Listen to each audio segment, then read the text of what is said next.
इन्नल हम्दलिल्लाहि नहमदुहु व नस्तईनुहु व नस्तगफिरुह व नऊज़ु बिल्लाहि मिन शुरूरि अनफुसिना व मिन सय्यिआति अमालिना मन यहदिहिल्लाहु फला मुदिल्ल लहु व मन युद्लिलहु फला हादिय लहु व अशहदु अल्ला इलाहा इल्लल्लाहु वहदहु ला शरीका लहु व अशहदु अन्न मुहम्मदन अब्दुहु व रसूलुहु या अय्युहल्लज़ीना आमनुत्तक़ुल्लाहा हक़्क़ तुक़ातिहि व ला तमूतुन्न इल्ला व अंतुम मुस्लिमून या अय्युहन्नासुत्तक़ू रब्बकुमुल्लज़ी ख़लक़कुम मिन नफ़्सिन वाहिदा व ख़लक़ मिन्हा ज़ौजहा व बस्स मिन्हुमा रिजालन कसीरन व निसाअ वत्तक़ुल्लाहल्लज़ी तसाअलून बिही वल अर्हाम इन्नल्लाहा कान अलैकुम रक़ीबा या अय्युहल्लज़ीना आमनुत्तक़ुल्लाहा वक़ूलू क़ौलन सदीदन युस्लिह लकुम अअमालकुम व यग़फ़िर लकुम ज़ुनूबकुम वमन युति'िल्लाह व रसूलहु फ़क़द फ़ाज़ फ़ौज़न अज़ीमा अम्मा बअदु फ़इन्न ख़ैरल हदीस किताबुल्लाह व ख़ैरल हदी हदी मुहम्मदिन सल्लल्लाहु अलैहि वसल्लम व शर्रल उमूरि मुहदसातुहा व कुल्ल मुहदसतिन बिदअह व कुल्ल बिदअतिन ज़लालह व कुल्ल ज़लालतिन फिन्नार अऊज़ु बिल्लाहि मिनश शैतानिर रजीम बिस्मिल्लाहिर रहमानिर रहीम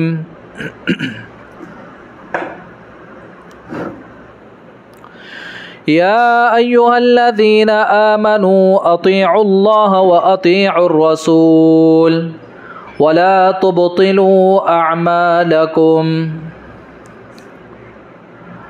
मोहतरम हज़रात और पर्दा नशीन ख़वातीन इस्लाम, अल्लाह रब्बुल इज़्ज़त का बेइंतहा शुक्र एहसान है कि अल्लाह ताला ने हम सबको यहाँ कुछ देर दीन की बातें कहने और सुनने के लिए जमा फरमाया है। यकीन मानिए, जिस तरह दीन पर चलना ये अल्लाह की तरफ से बहुत बड़ी हिदायत और तौफ़ीक़ है, इसी तरह दीन की बातें सुनना, दीन की बातें हासिल करने के लिए, सीखने के लिए वक्त निकालना, ये भी अल्लाह की तरफ से बहुत बड़ी तौफ़ीक़ है। तो बहरहाल हर मंगल की तरह इस मंगल भी हम यहाँ मदरसा प्यारी निस्वान ओल्ड चेक पोस्ट में कुछ देर दीन की बातें सुनने के लिए जमा हुए हैं।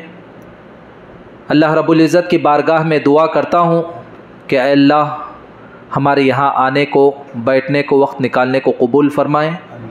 जो भी बातें कही जाती है, सुनी जाती है, कहने और सुनने से ज़्यादा अमल करने की तौफ़ीक़ अता फ़रमाएँ, आमीन। हज़रात और ख़वातीन इस्लाम, अल्लाह रब्बुल इज़्ज़त की तारीफ़ और नबी सल्लल्लाहु अलैहि वसल्लम पर दुरूद भेजने के बाद आपकी खिदमत में मैंने कुरान मजीद की एक आयत करीमा तिलावत की। इस आयत में अल्लाह सुब्हानहु व तआला ईमान वालों से कह रहे हैं कि ऐ ईमान वालो, अतीउल्लाह व अतीउर रसूल, अल्लाह की बात मानो, नबी की बात मानो, अल्लाह और उसके रसूल की फरमा बरदारी करो। वला तुबतिलु अअमालकुम, और इसी आयत में आगे अल्लाह ये भी बता रहे कि जब तुमने अल्लाह और उसके रसूल की इताअत कर कर अपने लिए नेकियां जमा ली हैं, आखिरत के लिए नेकियों का ज़ख़ीरा जमा कर लिया है, वला तुबतिलु अअमालकुम, अपने इन आमाल को बर्बाद मत करो, अपनी इन नेकियों को ज़ाय होने मत दो। सवाल ये पैदा होता है कि नेकियां कैसे ज़ाय होती हैं? क्या कोई बाहर से चोर आकर, डाकू आकर हमारी नेकियों को खा जाता है, चोरी कर लेकर जाता? नहीं, हमारी नेकियां हमारे कुछ हरकतों की वजह से बेकार होती। हमारे अच्छे काम, हमारी नमाज़ें, हमारी इबादतें, हमारे रोज़े, हमारे सदक़ा व खैरात हमारे कुछ बुराइयों की वजह से बर्बाद हो जाए। बाहर के किसी डाकू की ज़रूरत नहीं है, बाहर के किसी चोर की ज़रूरत नहीं है, या जैसे फ़ोन को या कंप्यूटर को वायरस लगता है, ऐसे हमारी नेकियों को वायरस की ज़रूरत नहीं है, बल्कि हमारे अंदर वो वायरस छुपा है जिसको हम दूसरे अल्फाज में कह सकते हैं, वो है गुनाह। याद रखिए, कुछ गुनाह ऐसे हैं कि गुनाह वो सिर्फ गुनाह है, लेकिन कुछ गुनाह ऐसे हैं कि गुनाह के साथ साथ, गलती के साथ साथ, वो गुनाह हमारे नेकियों को भी दिमक की तरह चाट लेते हैं, चदल की तरह खा जाते हैं। यानी वो गुनाह सिर्फ गुनाह के हद तक नहीं रहते, गुनाह के लेवल तक नहीं होता है, उनका लेवल बढ़ जाता है। वो गुनाह इतने ख़तरनाक होते हैं कि गुनाह होने के साथ साथ नेकियों को भी साथ में लेके ख़त्म कर देते। तो लिहाजा हम तमाम मुसलमानों को ऐसे गुनाह जानना चाहिए कि ऐसे कौन से गुनाह हैं जो गुनाह होने के साथ साथ नेकियों के लिए वायरस का काम देते हैं, नेकियों को बर्बाद कर देते हैं, हमारे अच्छे काम, हमारी बड़ी बड़ी इबादतों को ज़ाया और बर्बाद कर देते हैं। इस पर भी हमको गौर करना चाहिए। अभी जो आयत आपके सामने पढ़ेगी, इस आयत में अल्लाह यही बता रहे हैं, या अय्युहल्लज़ीना आमनू अतीउल्लाह व अतीउर रसूल वला तुबतिलू अअमालकुम। अल्लाह फरमाते कि ऐ ईमान वालो, अल्लाह और उसके रसूल की इताअत करो। अच्छा, अब अल्लाह और उसके रसूल की इताअत करने के बाद क्या मिला हमको? नेकियां मिली। नबी की इताअत करते हैं, सुन्नतों पर चलते हैं, फ़राइज़ पर अमल करते हैं, नमाज़ें पढ़ते हैं, हज करते हैं, उम्रे करते हैं, सब किसकी इताअत है? अल्लाह और उसके रसूल की इताअत। अल्लाह और उसके रसूल की इताअत किए हम किसके लिए? अल्लाह के लिए, जन्नत हासिल करने के लिए, दोज़ख से बचने के लिए। अब बताइए कि ये नेकियां हमको क़यामत के रोज़ काम आना है कि नहीं आना है? आना है। नमाज़ें क्यों जी पढ़ते? क्या नमाज़ पढ़ने के बाद हमें कोई पैसा बांटता है क्या? रोज़े हम रखते हैं रमज़ान के, हमको मालूम है कि रोज़ा रखने से कोई हमको तोहफ़ा ला के नहीं देगा, पैसा नहीं देगा। हज करते हैं, लाखों रुपये अपने जेब के पैसा लगा के जाते हैं, सदका व खैरात करते हैं, गरीबों को ज़कात देते हैं। ये सारे काम क्यों करते हैं? क्या दुनिया में इसका कोई बदला हमको मिलने वाला है? नहीं। अपनी आखिरत बनाने के लिए, अपनी आखिरत को संवारने के लिए और क़यामत के रोज़ दोज़ख से बचकर जन्नत में पहुँचने के लिए ये सारी हमारी जिद्दोजहद चल रही है, ये कोशिशें चल रही है, नमाज़ें चल रही हैं, ये इबादतें हो रही हैं।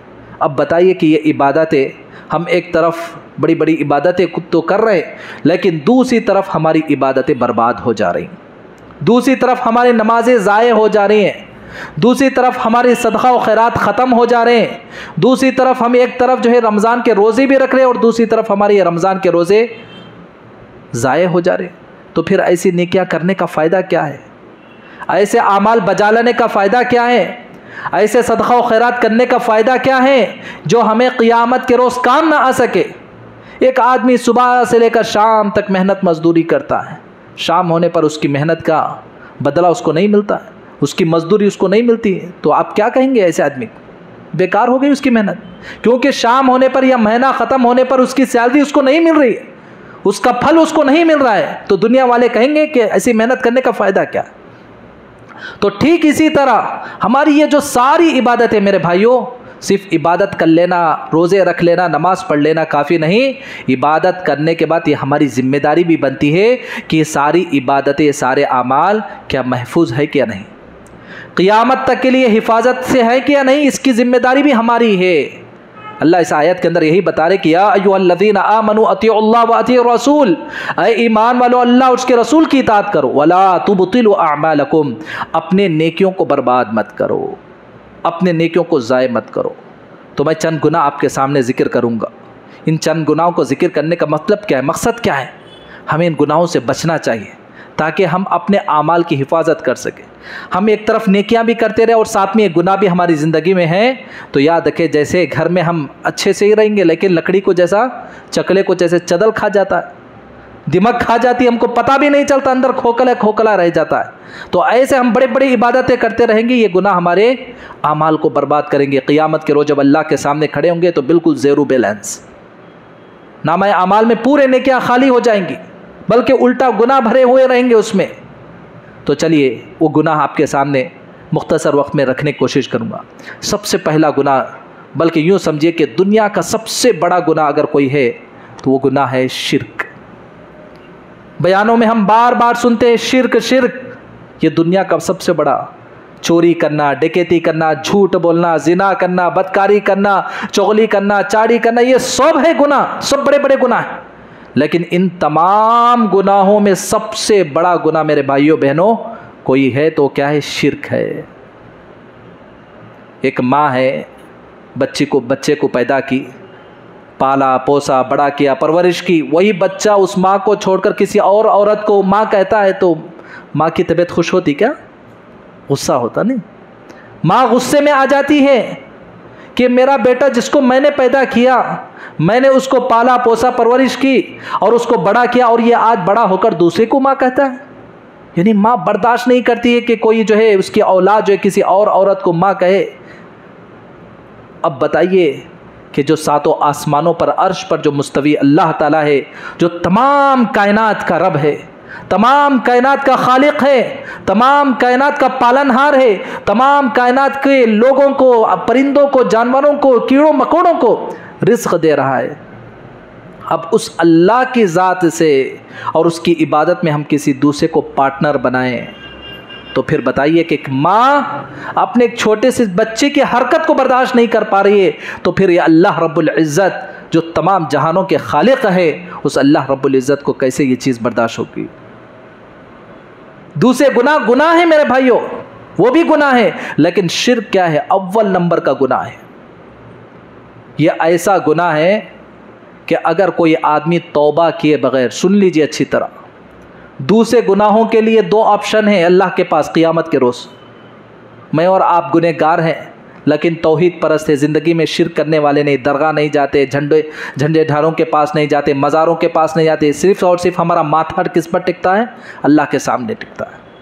हमारा सर सिर्फ अल्लाह के आगे झुकता है, शिर्क नहीं। लेकिन हम गुनहगार हैं और तौबा किए बगैर मर गए, तो अल्लाह के पास हमारे लिए दो ऑप्शन है।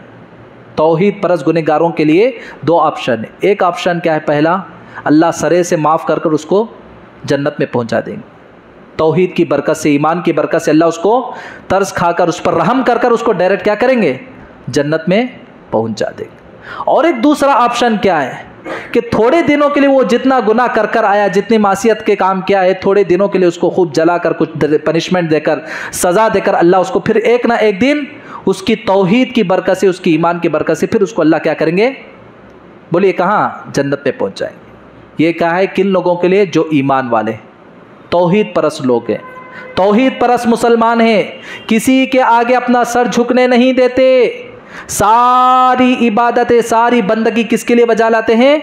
अल्लाह के लिए। कुर्बानी करना हो अल्लाह के लिए, नजर नियाज मानना हो अल्लाह के लिए, मन्नत मानना हो अल्लाह के लिए, उठते बैठते कभी कसम खाने की जरूरत पड़े अल्लाह के नाम की कसम, माथा टेके तो अल्लाह के लिए, सारी इबादतें जो अल्लाह के लिए करते, ज़िंदगी में शिर्क नहीं करते हैं, ऐसे तौहीद परस्त मुसलमानों के लिए अल्लाह के पास दो ऑप्शन, या तो अल्लाह सरे से गुनाह माफ़ कर कर उनको जन्नत में पहुंचा देंगे, या फिर थोड़े दिनों के वास्ते ज़रा सज़ा देकर अल्लाह उनको एक ना एक दिन उनको जन्नत पहुंचा दे। लेकिन मेरे भाइयों और बहनों, हम बड़ी बड़ी इबादतें कर लें, बड़े बड़े नमाजें हम पढ़ लें, सिर्फ फ़र्ज़ नमाज नहीं, लंबी लंबी नफिल नमाजें पढ़ लें, एक पर एक उम्रे किए हुए हैं, हज किए हुए हैं, सदका व खैरात करे होंगे, अगर ज़िंदगी में शिर्क है, शिर्क के काम करे, मज़ारों पे जाके झुके, दरगाहों पर जाकर हमारा माथा टिका, ऐसे शिर्क करने वालों के लिए याद रखें, तौबा करे बगैर वो मर गया, इन्नल्लाह ला यग़फ़िरु अन युशरक बिही, अल्लाह फरमाते क़यामत के रोज़ ऐसे आदमी को अल्लाह माफ़ी नहीं करेंगे। दूसरे गुनाहों के लिए अल्लाह के पास ऑप्शन है, लेकिन जो अल्लाह की ज़ात में, उसकी इबादत में, उसकी बंदगी में, उसकी सिफ़ात में, उसकी रुबूबियत में, उसके रब होने में, उसकी ज़ात होने में कोई किसी को पार्टनर बनाता, अल्लाह ताला को ये चीज़ इतनी नागवार है, इतनी नापसंदीदा है कि अल्लाह ऐसे इंसान को क़यामत के रोज़ माफ़ नहीं करेगा। अब ज़रा सोच कर देखें, हम क्या समझते हैं? शिर्क सिर्फ गैर करेंगे, हिंदुआ करते, क्रिश्चना करते, धेड़ा करते, फुला करते, हमारा ये तसव्वुर है। मुसलमान जो ख़ानदानी मुसलमान है वो डायरेक्ट जन्नत में जाएंगे, गलत बात है। क्या नौजुबिल्लाह अल्लाह ऐसे नाइंसाफ़ करने वाले हैं क्या? एक गैर के घर में पैदा हुआ, एक मुसलमान घर में पैदा, उन भी शिर्क के काम करा, इन भी शिर्क के काम करा, और ये दोज़ख में गया और वो जन्नत में चला गया। ऐसा हो सकता? नहीं हो सकता। हम किसी के घर में पैदा हो जाए कोई फ़र्क नहीं पड़ता। बड़े बड़े सहाबा इकराम रिज़वानुल्लाहि अलैहिम अजमाइन पहले क्या थे? वो शिर्क के माहौल में पैदा हुए। हज़रत इब्राहिम अलैहिस्सलातु वस्सलाम का वाक़या आपने सुना होगा। उनका बाप कौन था? आज़ार, बुतों को बनाता था, बुतगर था, बुतों को बनाता था, बुत फरोश था, बुतों को ले जाके मार्केट में बेचता था, बुत परस्त था, बुतों की इबादत करता था। ऐसे माहौल में कौन पैदा हुए? हज़रत इब्राहिम खलीलुल्लाह अलैहिस्सलातु वस्सलाम। तो कौन कहाँ पैदा ये नहीं है, हमारी ज़िंदगी में तौहीद कितना ये देखना है क्या हमारी ज़िंदगी शिर्क से पाक है या नहीं, ये देखना है। कहीं ऐसा ना हो कि अल्लाह ना करे कि हमारी ज़िंदगी में कोई कब्र परस्ती है, दरगाह परस्ती है, तो फिर याद रखें बड़े बड़ी नेकियां बेकार चल जाएंगी। हमारे नबी आए इस दुनिया में 1400 साल पहले, तो इसी शिर्क को ख़त्म करने के लिए आए थे, इसी बात को ख़त्म करने के लिए आए थे हमारे नबी। लेकिन अफसोस की बात है, हमारे नबी आकर 1400 साल गुजर चुके हैं, लेकिन आज भी मुसलमान इस शिर्क के कामों से बाज नहीं आ रहे। शेख अब्दुल कादिर जिलानी रहमतुल्लाह अलैह अपने ज़माने के बहुत बड़े अल्लाह वाले गुजरे हैं, मुत्तकी परहेजगार इंसान गुजरे, वो गुजरने वाले गुजर गए, लेकिन उनका नाम लेकर अपनी दुकान चमकाने वाले कैसे कैसे दुकान चमका रहे, मज़े लूटने वाले लूट रहे हैं, कैसे से कैसे शिर्क के काम करा रहे। लेकिन अफसोस की बात है कि आज मुसलमान शेख अब्दुल कादिर जिलानी रहमतुल्लाह अलैह के नाम पर भी शिर्क का काम कर रहे हैं। तो हज़रात और ख़वातीन इस्लाम, सबसे पहली चीज़ क्या है, मैं और आप ज़िंदगी में शिर्क के कामों से बचे। शिर्क होगा तो बड़े बड़े नेकियां बर्बाद हो जाएंगी। जब शिर्क की बात आई तो अल्लाह ताला ने हमारे नबी मोहम्मद सल्लल्लाहु अलैहि वसल्लम को भी वार्निंग दी। हालांकि हमारे नबी कौन जी है, तमाम नबियों के सरदार, तमाम पैगंबरों के सरदार। हम सोच भी नहीं सकते कि नऊज़ुबिल्लाह मोहम्मद सल्लल्लाहु अलैहि वसल्लम ज़िंदगी में शिर्क का काम करेंगे, अल्लाह की ज़ात में उसकी इबादत में किसी को पार्टनर बनाएंगे, हम सोच भी नहीं सकते। अगर नबी ही ऐसा करेंगे तो फिर नबी की इस दुनिया में आने का फ़ायदा क्या है। लेकिन आपको बताता चलूँ कि जब शिर्क की बात आई तो अल्लाह ने हमारे नबी को भी नहीं छोड़ा। क्या कहा, लइन अशरक्ता लयहबतन्ना अमलुक, अय नबी सल्लल्लाहु अलैहि वसल्लम, अगर आप भी शिर्क करेंगे, आप भी अल्लाह की इबादत में दूसरों को पार्टनर बनाएंगे, दूसरों को शामिल करेंगे, लयहबतन्ना अमलुक, अल्लाह तुम्हारी भी नेकियों को बर्बाद कर देगा। नबी को इतनी बड़ी वार्निंग मिल रही है, हम कौन होते।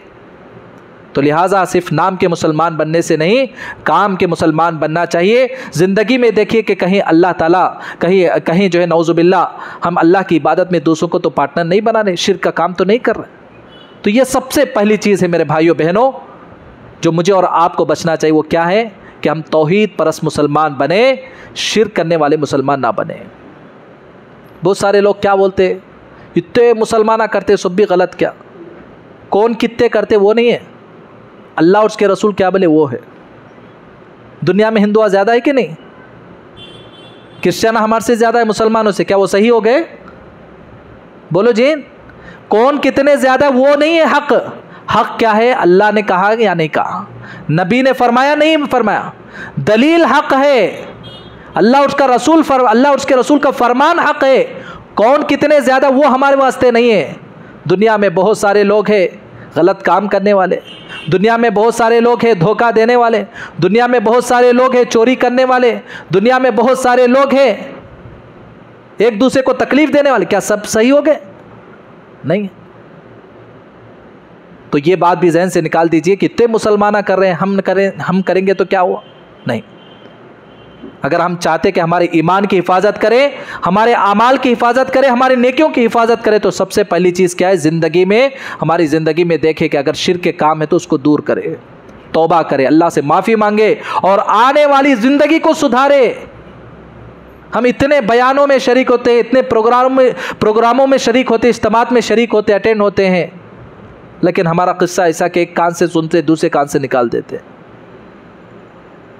हज़रात और ख़वातीन, हम यहाँ बैठे तो हम यहाँ से उठकर जाए तो कुछ फ़ायदा हो, ऐसा नहीं कि सुने और दूसरे कान से निकाल दिए। चलिए, दूसरी चीज़, हमारे गुनाह, हमारे आमाल को, हमारे नेकियों को बर्बाद करने वाली पहली चीज़ तो क्या है, शिर्क के काम। और दूसरी चीज़ क्या है, दीन में नए नए काम। ये जो दीन है अल्लाह तबारक व ताला हमारे नबी के ज़रिए हम तक पहुँचाया। ये दीन रेडीमेड दीन है, इसमें जो है वर्षन नहीं चलता, अपडेट नहीं चलता। दुनिया में कमाओ, आप दुनिया में आगे बढ़ो, दुनिया में तरक्की करो। ये दीन जो 1400 साल पहले अल्लाह के रसूल सल्लल्लाहु अलैहि वसल्लम दुनिया वालों को जैसा बताकर गए, जैसा देकर गए, वैसे ही क़ियामत तक रहेगा। इसमें अपडेट नहीं करना है। नहीं, 1400 साल पहले था, अब दुनिया बदल गई है, लोग बदल गए हैं, स्टाइल बदल गया है, लोगों का रहना सहना बदल गया है, हम भी ज़रा दीन को बदल लेंगे, नहीं चलेगा। ये दीन अल्लाह का दीन है। नबी को भी इख्तियार नहीं था दीन में बदलने का। एक मर्तबा एक मसला आ गया, अल्लाह के रसूल सल्लल्लाहु अलैहि वसल्लम एक हलाल चीज़ जो खाने की चीज़ है शहद, वो शहद को ज़रा गुस्से में आकर अल्लाह के रसूल अपने ऊपर हराम कर लेते, मैं आइंदा से नहीं खाऊंगा। आप बिस्पर 8वें पारे की आखिरी सूरत तहरीम की पहली आयत उठा कर देखिए, पूरा वाक़या आपको मिल जाएगा। लंबा चौड़ा वाक़या है, मुख्तसर मैं बता रहा हूँ कि हमारे नबी को भी दीन में चेंज करने का कोई इख्तियार नहीं। एक हलाल चीज़ को हमारे नबी क्या कर लिए, अपने ऊपर हराम कर लिए, फ़ौरन अल्लाह आसमान पर से कुरान उतार दिए, या अय्युहन नबिय्यु लिमा तुहर्रिमु मा अहल्लल्लाहु लक तबतगी मर्ज़ात अज़वाजिक। अय नबी सल्लल्लाहु अलैहि वसल्लम, आप कौन होते जिस चीज़ को अल्लाह ने आपके लिए हलाल किया है, जिस चीज़ को अल्लाह ने आपके लिए जायज़ बनाया है, उस चीज़ को आप नाजायज़ करने वाले और हराम करने वाले आप कौन होते। तो एक नबी को इख्तियार नहीं है, तो आप बताइए कि ये इमामों को, ये बुज़ुर्गों को, ये पीरों को क्या इख्तियार होता है कि दीन के अंदर नए नए काम लेकर आए। याद रखिए, बिदातें हैं, ये बिदातें दीन में नई नई चीज़ें, ये इंसान को बर्बाद कर देती हैं। सुन्नतों से मोहब्बत कीजिए। अल्लाह के रसूल सल्लल्लाहु अलैहि वसल्लम ने जो बातें बताई हैं, जो तरीक़ा बताया है, जो सुन्नत है, उससे मोहब्बत कीजिए। रोज़े क़ियामत नबी की सिफारिश नसीब होगी, रोज़े क़ियामत नबी की सोहबत नसीब होगी, रोज़े क़ियामत नबी का दीदार नसीब होगा, रोज़े क़ियामत जन्नत हमें हासिल होगी। बिदअतें अपनाएंगे, दीन में नए नए काम, हमारे घरों में ऐसा चले आ रहा, हमारे बड़े लोग ऐसा ही करते थे, हमारे दादा दादी नाना नानी ऐसे ही कर रहे थे, हम भी नहीं करेंगे तो क्या बोलेंगे ख़ानदान वाले। अरे ख़ानदान वाले क्या कब्र तक आएंगे, मट्टी डाल के वहाँ से निकल जाएंगे। मरने के बाद हमारा आमाल हमारे साथ रहेगा, हमारी नेकियां हमारे साथ रहेंगी।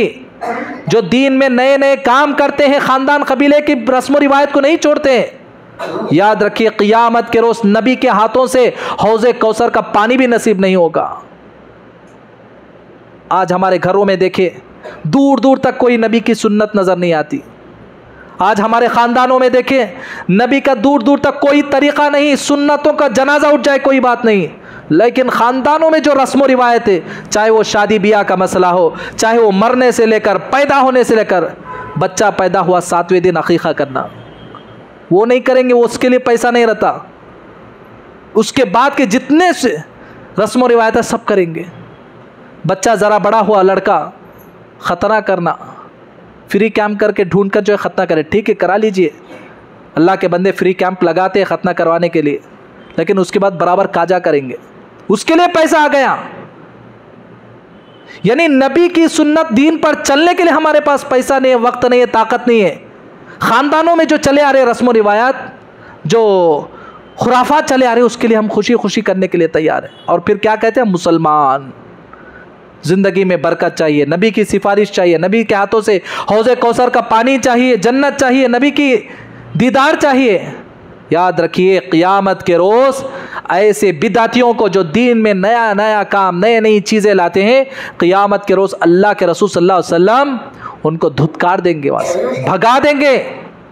आपको मालूम है कि हशर के मैदान में एक बहुत बड़ा हौज़ है जिसको हौज़े कौसर कहते हैं। इन्ना अतैना कल कौसर, बड़ा हौज़, लोग पानी के लिए तरस रहे होंगे, सूरज सर पे आके खड़ा होगा, पसीने में लोग डूब रहे होंगे, कोई पानी नहीं, हौज़े कौसर का पानी।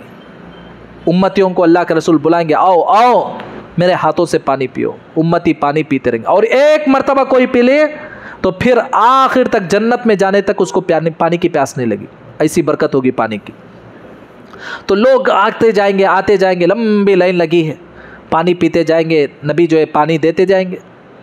इतने में कुछ लोग आकर नबी के हाथों से पानी लेना चाहेंगे हौज़े कौसर का, फरिश्ते पीछे से आकर उनको पकड़ेंगे और घसीट कर वहाँ से दूर कर देंगे। तो अल्लाह के रसूल सल्लल्लाहु अलैहि वसल्लम कहेंगे फरिश्तों से, अरे फरिश्तों इन्हें छोड़ दो, ये तो मेरी उम्मत के लोग हैं, ये मेरे कौम के लोग हैं, मेरी उम्मत के लोग हैं, मेरे हाथों से पानी पीने दो। तो अल्लाह के रसूल सल्लल्लाहु अलैहि वसल्लम के कहने पर फरिश्ते कहेंगे, इन्नका ला तदरी मा हदसु बादक या रसूल अल्लाह, अल्लाह के रसूल आपको मालूम नहीं, आपके इस दुनिया से चले जाने के बाद, आपके इस दुनिया से विसाल हो जाने के बाद, इंतकाल हो जाने के बाद, आपने जो दीन छोड़ा था मुकम्मल दीन, इस मुकम्मल दीन को इन्होंने बदलने की कोशिश की। इस मुकम्मल दीन के अंदर चेंजेस लाए इन लोगों ने। ये सुनना होता तो नबी सल्लल्लाहु अलैहि वसल्लम फरमाएंगे सुहकन सुहकन लिमन गय्यर आबादी, ऐसे बदनसीब लोग मेरे आंखों से दूर हो जाए, मेरे नज़रों से दूर हो जाए। नबी देखना भी पसंद नहीं करेंगे। हज़रात और ख़वातीन, अब सोचें, क्या हमको नबी के हाथों से हौज़े कौसर का पानी होना है कि नहीं होना? अगर होना है तो फिर रस्म रिवायतों को छोड़ना, घर में दादी क्या बोलती, नानी क्या बोलती, फलां क्या बोलती, सब छोड़ना। अभी करीब में निकाह पड़ा, शादी के रुखे में एक टाइम है, दूल्हा आकर 1 बजे 1:30 बजे आ रहा, कई को घर में बड़े लोग क्या क्या की निकाल रहे थे, वो आने में देरी हो गई। घर में आते वक्त बड़े लोग, घर के बुढ़े लोग, घर के बड़े आदमियाँ क्या क्या की कर रहे थे, वो रस्म रिवायत कर को आने में मुझे देरी हो गई। अब ज़रा सोचो, फिर कहते कि हम मुसलमान,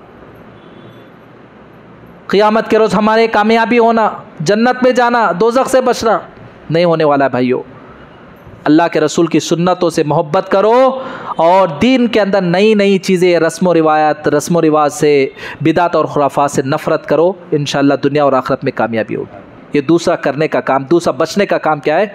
बिदातों से हमको बचना चाहिए। और पहली चीज़ है शिर्क से बचना। और तीसरी चीज़ क्या है? वो क्या है?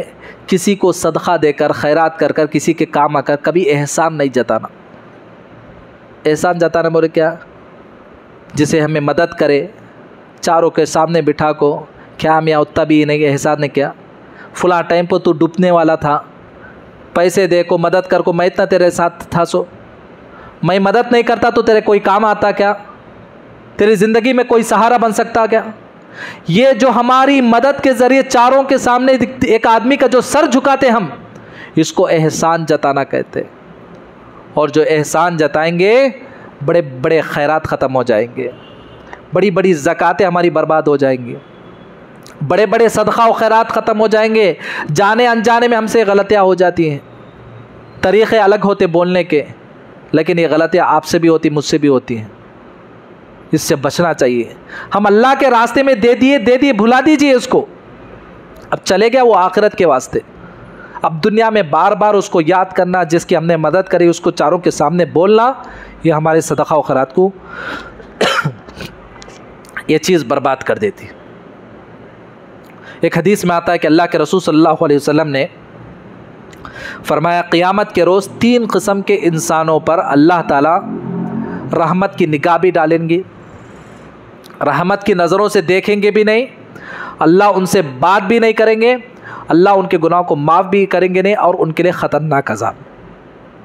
वो 3 किस्म के इंसान क्या है? पहला इंसान वो है मर्द आदमी जो अपना लिबास टखने के नीचे पहनता है। दूसरा इंसान वो आदमी जो एहसान कर कर एहसान जताता है, जो अभी बोला मैं, सदका कर कर दूसरों को। और तीसरा आदमी वो जब व्यापार करता है, तिजारत करता है, झूठी झूठी कस्में खाता है। ये 3 इंसान, उसमें से दूसरा कौन है? एहसान कर कर एहसान जताने वाला। अल्लाह रहमत की निगाहों से भी देखेंगे, बात भी नहीं करेंगे। और क़ियामत के रोज़ कौन जी हमारे गुनाह माफ़ करने वाला? अल्लाह माफ़ करने वाला। अल्लाह ही हमसे दूर हो जाए, अल्लाह ही हमसे नफ़रत करने वाले, फिर कौन बचाने वाला है? तो लिहाजा ज़िंदगी में हम किसी के काम आए हैं, ज़रूर आना चाहिए, खैरात करना चाहिए, सदका व खैरात करना चाहिए, लेकिन इसको भुला दें, इसको याद ना रखना, चारों के सामने जिसकी हमने मदद की उसको जलील करना, ये अच्छी बात नहीं। ज़रा सोच के देखें कि अल्लाह ना करे मामला उल्टा हो गया, देने वाला कोई और है, लेने वाले हम हैं, और जो देने वाला है हमको किसी के सामने जलील किया। क्या हमको ये चीज़ पसंद है? क्या हम ये चीज़ पसंद करते हैं? नहीं करते ना। तो जब अल्लाह हमको देने वाला बनाया तो अल्लाह का शुक्र अदा कीजिए और अल्लाह रब्बुल इज़्ज़त से तौफ़ीक़ मांगिए कि अल्लाह ताला, ऐ अल्लाह ज़िंदगी में और हमें सदका व खैरात करने की तौफ़ीक़ दे। और चौथी चीज़, जो आखिरी चीज़ मैं बता के ख़त्म कर रहा हूँ, वो है हमारे नेकियों को ख़त्म करने वाली चीज़ों में, वो है दूसरों को तकलीफ़ें देना। किसी भी किस्म की तकलीफ़, चाहे ज़ुबानी तकलीफ़ हो, चाहे हाथों पैर से तकलीफ़। अल्लाह हमने बहुत पावर दिए, ताकत दिए, माशरे में, समाज में हमारा एक ओहदा है, ओहदे का गलत इस्तेमाल करना। किसी भी किस्म की तकलीफ़ अपनी तरफ से दूसरों को हो रही है, याद रखिए बड़ी बड़ी इबादतें ख़त्म हो जाएंगी। हमारा मसला ये भी है, मस्जिद के दहलीज तक बड़े पाबंद रहते, हमारा उतना कोई नमाज़ पढ़ने वाला नहीं, हमारी उतनी देर बैठ के कोई इबादत करने वाला, जैसे ही मस्जिद के बाहर कदम रखे अल्लाह अकबर, क्या ये कोई नमाजी है क्या? उसकी ज़ुबान, उसकी हरकतें, उसकी आदतें, वादा करके वादा तोड़ देना, अमानतदारी में ख़ियानत करना, इतने गया गुजरा होता इंसान।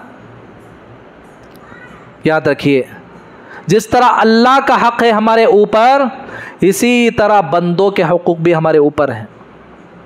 हम बड़े इबादत गुजार हैं, नमाजी हैं, सब हैं, ठीक है, वो अल्लाह का मामला है हमारे और अल्लाह के दरमियान।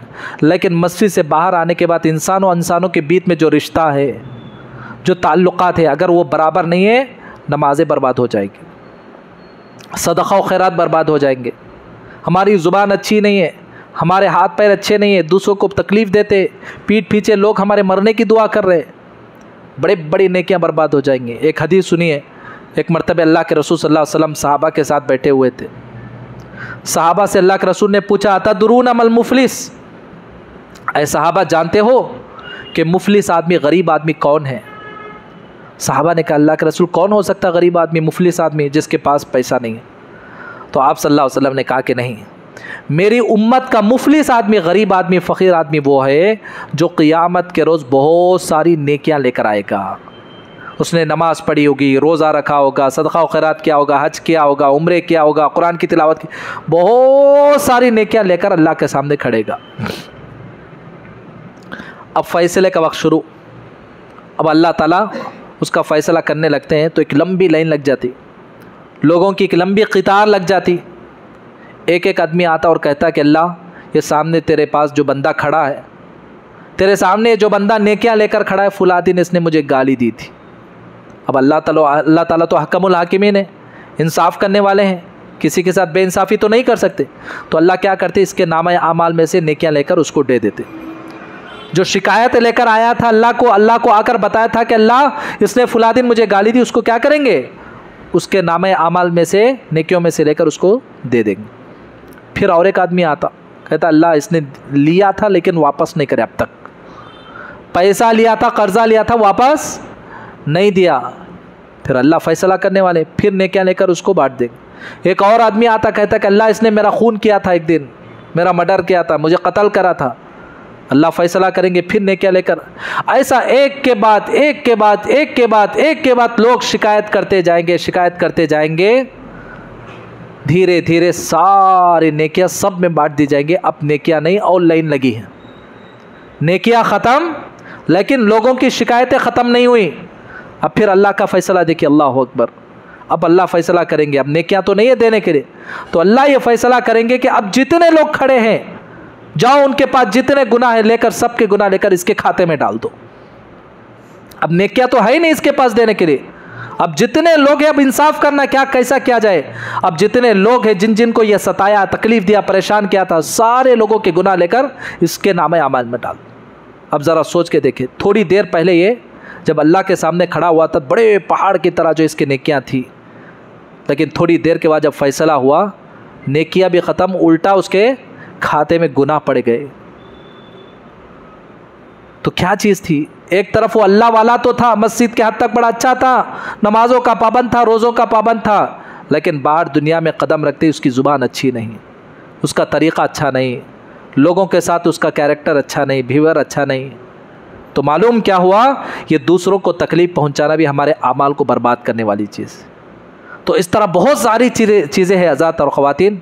जैसा कि मैंने शुरू में बताया कि सिर्फ इबादत कर लेना, नमाज़ पढ़ लेना काफ़ी नहीं है। इबादत करने के साथ साथ, नमाज़ें पढ़ने के साथ साथ, आमाल बजा लाने के साथ साथ अपनी नेकियों की हिफाजत भी करना, ये हमारी ज़िम्मेदारी।